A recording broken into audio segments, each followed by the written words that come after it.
ব্রাইডের location অনুযায়ী তো পৌঁছে গেলাম, কিন্তু দেখি এই যে দুটো বিয়ে বাড়ি, কোন বিয়ে বাড়িতে ঢুকবো? গেটে ছবি দেখে বুঝতে পারলাম যে না, এই বাড়িটাই।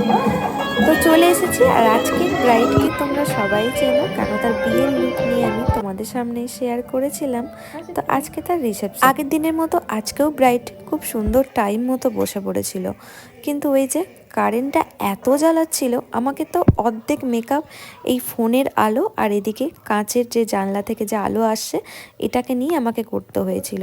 হেয়ার স্টাইল সব কিছু যেটা প্ল্যান মেপে করবো ভেবেছিলাম, সেটা কোনোভাবেই কিচ্ছু করে উঠতে পারিনি, এতটাই কারেন্ট ডিস্টার্ব করছিল। আর জেনারেটরও অনেক পরে সেট করা হয়েছিল। কথা বলতে বলতে আমার সেকেন্ড ব্রাইডের কাছে চলে এসেছি। আমার ফার্স্ট ব্রাইড ছিল বলগোনা, আর সেকেন্ড ব্রাইড হলো বাবলা ডিঙি, যেটা আমার অনেক কাছের মনের প্রাণের জায়গা, কারণ এই জায়গায় জড়িয়ে আছে আমার পিতৃপুরুষের। আমার দেশের বাড়ি ভৈরবপুর, আর তার পাশের গ্রামে হলো বাবলা ডিঙি। বাবার কাছে অনেক দিন ধরেই আসবো আসবো করে আসা হচ্ছিল না, কিন্তু কাজের সূত্রে বাবা আমাকে পুরো তার মন্দিরের পাশের বাড়িতেই নিয়ে এসেছে। অনেকেই বাবলা ডিঙির এই ল্যাংটেশ্বর বাবার কথা শুনেছো, আর যারা দেখোনি তারা আমার সাথে তোমরাও দর্শন করে নাও। এই গ্রামে অনেক স্মৃতি জড়িয়ে আছে। তখন ল্যাংটেশ্বর মেলায় কত এসেছি, কত কিছু ঠাম্মাদের সাথে কেনাকাটা করেছি, সেই দিন আজকে স্মৃতি হয়ে গেছে। কথা বলতে বলতে দেখো আমার ব্রাইডের বেস মোটামুটি ডান। এবার আই মেকআপ শুরু করেছি।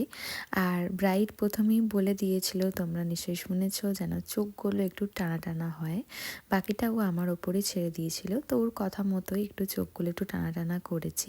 তো ফাইনাল দেখো কলকা করার পর ওর বেসটা। আর ব্রাইডের সাথে সাথে ব্রাইডের দুই দিদিকেও আমি পার্টি লুক করেছিলাম, মানে বেসটা করেছিলাম। তো ওদের কাছে শুনে নিই ওদের কেমন লাগলো সেজে।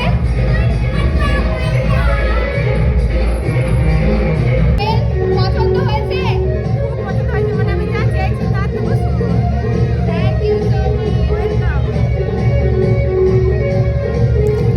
বুঝতে পারছো কত চিৎকার করে কথা বলতে হচ্ছে, এত সাউন্ড, মানে যে রুমটায় আমাদের বসিয়েছে সেই বারান্দাতে যত বক্সগুলো রেখেছে, মানে এত চিৎকার করতে হচ্ছে কিছু কথা বলতে গেলেই, মানে কি বলবো। তো দেখো ব্রাইডকে সিংহাসনে বসিয়ে দিয়েছি, আর আজকে ব্রাইড দেখেছো কত পুচকু পুচকু। তো চলো দেখা হচ্ছে আবার নেক্সট ব্রাইডকে নিয়ে। আজকের মতো টাটা।